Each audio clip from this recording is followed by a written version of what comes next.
Back to news. రైతులు పండించిన ధాన్యాన్ని ప్రభుత్వం ఏర్పాటు చేసిన కొనుగోలు కేంద్రాల్లో విక్రయించి మద్దతు ధర పొందాలని నగరికల్ ఎమ్మెల్యే వేముల వీరేశం అన్నారు. కట్టంగూలు మండలంలోని పలు గ్రామాల్లో ఐకేపీ పిఏసిఎస్ ఆధ్వర్యంలో ఏర్పాటు చేసిన ధాన్యం కొనుగోలు కేంద్రాలను ఆయన ప్రారంభించారు. రైతులు తమ ధాన్యాన్ని దళారులకు అమ్మకుండా నేరుగా కేంద్రాల్లో అమ్ముకోవాలని సూచించారు. నియోజకవర్గంలో మొత్తం 50 ధాన్యం కొనుగోలు కేంద్రాలను ఏర్పాటు చేసినట్లు తెలిపారు. కేంద్రాల్లో సమస్యలు ఏమైనా ఉంటే వెంటనే తన దృష్టికి తీసుకురావాలన్నారు. రైతులు అధైర్యపడవద్దని, చివరి గింజ వరకు కొనుగోలు చేస్తామని భరోసా ఇచ్చారు. ఓపెన్ చేయటం జరిగింది. ఈ మండలంలో ధాన్యం కొనుగోలును వేగవంతంగా పూర్తి చేయాలని, వచ్చిన ప్రతి గింజను వెనువెంటనే కొనాలనే ఉద్దేశంతో ఈరోజు మేము ఈ సెంటర్లన్నింటినీ కూడా ఈ మండలంలో పూర్తి చేయటం జరిగింది. ఇంకా 1-2 సెంటర్లు మిగిలి ఉన్నాయి. అక్కడికి ధాన్యం కొద్దిగా తక్కువ మోతాదులో రావడంతో రేపు మార్కెట్ చైర్మన్ గారు ఆ 2 సెంటర్లు కూడా ఓపెన్ చేయబోతా ఉన్నారు. ఇట్లా జిల్లాలో ఐకేపీ ద్వారా దాదాపు 300 సెంటర్లు నిర్వహిస్తూ ఉన్నారు. దాంట్లో మేజర్ 50 పైచిలుకు సెంటర్లను నగరికల్ నియోజకవర్గాల్ని నిర్వహిస్తా ఉన్నాం. గౌరవ ముఖ్యమంత్రి రేవంత్ రెడ్డి గారు బాధ్యతగా మంచిగా పనిచేసేటువంటి మహిళా సంఘాలని ప్రోత్సహించాలి, సంఘాలని బలోపేతం చేయాలనేటువంటి ఉద్దేశంతో ఈ ముత్యాలమ్మగూడెంలో కూడా మహిళా సంఘాల ద్వారానే కొనుగోలు సెంటర్ని రన్ చేయటం జరుగుతూ ఉంది. చాలా రోజుల నుంచి మహిళా సంఘమే నిర్వహిస్తూ ఉంది. ఇంకా బాగా వీళ్ళని ప్రోత్సహించాలనే ఉద్దేశంతో వేగంగా సెంటర్లను మేము ఓపెన్ చేయడం జరిగింది. ఈ మండలంలో ఉండే రైతాంగానికి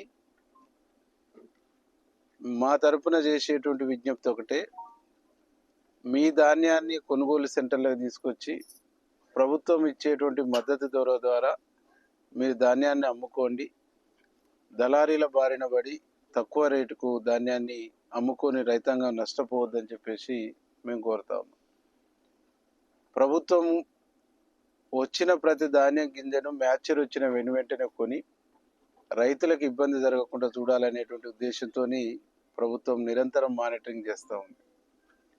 గన్ని బ్యాగ్స్ కానీ, ట్రాన్స్పోర్టేషన్ కానీ, మిల్లుల కాడ దిగుబడి కానీ ఎక్కడ కూడా ఆలస్యం కాకుండా, ఎక్కడ కూడా ఇబ్బంది కాకుండా నిరంతరం మానిటరింగ్ చేస్తూ డిఆర్డిఏ నుంచి మా మోహన్ రెడ్డి సార్ కానీ, ఇక్కడున్న ఏపీఎం రాములు గారు కానీ నిరంతరం మానిటరింగ్ చేసుకుంటూ వేగంగా ధాన్యం కొనుగోలు చేసేటువంటి దాంట్లో నగరికల్ అగ్రభాగంగానే ఉండాలనేటువంటి ఒక సంకల్పంతో ముందుకు పోతా ఉన్నాం.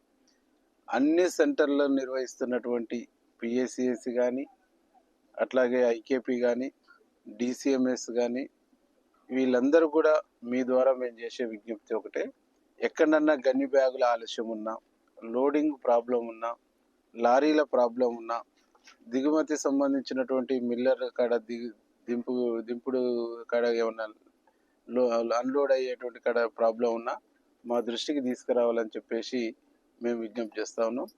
ఈరోజు రైతులకు కూడా మేము చేసేటువంటి విజ్ఞప్తి ఒకటే, మీ ధాన్యాన్ని కళ్ళంలోకి తీసుకురాగానే ఎంట్రీ రిజిస్టర్లో మీ ధాన్యాన్ని నమోదు చేసుకోండి. నమోదు చేసుకున్న తర్వాత మ్యాచర్ వచ్చిన వెంటనే ఈ ధాన్యాన్ని కొనుగోలు చేసేటువంటి కార్యక్రమం చేస్తారు. కొన్ని చోట్ల మొదట ధాన్యాన్ని ఒక ట్రాక్టర్ తీసుకొచ్చి ఆ తర్వాత వెనక పెట్టినటువంటి నాటు మళ్ళీ ఒక 10 రోజుల తర్వాత కోసుకొని వచ్చి మళ్ళీ దాంట్లో కలిపి మ్యాచర్ రాకుంటే కళ్ళం వాళ్ళను నడుపుతున్నటువంటి వాళ్ళను కూడా మనం బదనం చేయటానికి పూనుకోవద్దని, మీ ధాన్యాన్ని ఎప్పుడు వచ్చింది అప్పుడు మ్యాచర్ రాగానే కొనుగోలు చేస్తారు. సెకండ్ వచ్చినటువంటి ధాన్యాన్ని కూడా సెకండ్ కొనుగోలు చేస్తారు. అది ఇది ఆలస్యం అవుతుంది అనేటువంటి ఉద్దేశంతో మీరు కూడా చిన్న మిస్టేక్స్ చేయొద్దని చెప్పేసి మేము విజ్ఞప్తి చేస్తూ వేగంగా నిరంతరం మానిటరింగ్, మేము కానీ అధికారులు కానీ నిరంతరం మానిటరింగ్ చేసుకుంటూ వేగంగా ధాన్యం కొనడంతో పాటుగా ధాన్యాన్ని ఇక్కడి నుంచి లిఫ్ట్ చేసేటువంటి కాడ, దిగుమతి అయ్యే కాడ అన్ని జాగ్రత్తలు తీసుకొని ధాన్యం కొన్న వెంటనే రైతులకు డబ్బులు పడే విషయంలో కూడా మేము అన్ని రకాల జాగ్రత్తలు తీసుకొని ఈ సీజన్లో వచ్చిన ప్రతి చివరి గింజ వరకు కూడా రైతుల నుంచి కొనుగోలు చేస్తామనేటువంటిది విజ్ఞప్తి చేస్తాం. ప్రభుత్వము ఇక్కడ మ్యాచర్ వచ్చిన తర్వాత ఈ ఇప్పుడు 40 క్వింటాల 40 కేజీల 700 మాత్రమే తీసుకోవాలి. 700 బస్తా సంబంధించినటువంటి తూకము 40 కేజీల 700 మాత్రమే జోకుతాం తప్ప కటింగ్ అనేటువంటిది లేదు. ఎందుకు వరికి తాలుంటే కొంచెం దాన్ని తుర్పార బట్టి ఇవ్వమంటున్నాం. దాంట్లో మిగతా గడ్డి ఎట్లాంటిది ఉంటే కూడా తుర్పార పట్టమంటున్నాం. తుర్పార బట్టి రైతులు ఇస్తున్నారు కాబట్టి ఎక్కడ కూడా ఏడ కటింగ్ లేకుండా ధాన్యాన్ని కొనేటువంటి దానికి అన్ని రకాల ఏర్పాట్లు చేస్తాం.